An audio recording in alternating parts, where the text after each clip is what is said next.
which is shaped by the will of the people, will also move in that direction. Eventually, a socialistic society, embodying God's ideal, will be established. Early Christians lived according to this ideal, in some respects by sharing all their goods in common.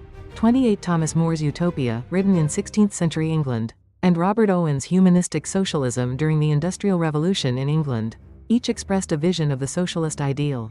Catholic and Protestant socialist movements have also shared this vision, one example being Charles Kingsley's advocacy of Christian socialism. In England of the mid-19th century, their inclination toward socialism originated from the natural impulse of the original mind, as it pursues the ideal of creation. 7.2.7 The ideals of interdependence, mutual prosperity and universally shared values versus communism. The merit of the age in God's providence of restoration has furthered the development of man's original nature, which had not been manifested due to Satan's grip on human life.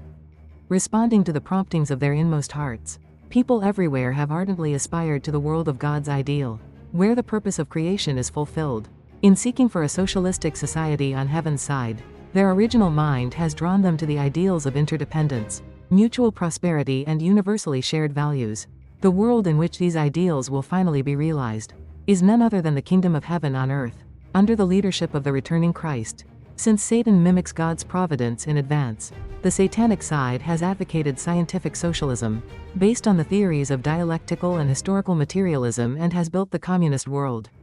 The theory of historical materialism asserts that human history began as a primitive collective society, and will be consummated with the creation of an ideal communist society.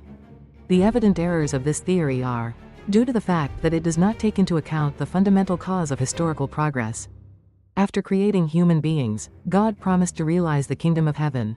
However, because Satan had formed kinship relations with people before God, God had to permit him to construct an unprincipled world through fallen people. In a distorted imitation of the ideal society, which God intends to accomplish on the earth, the communist world is this unprincipled world built by Satan.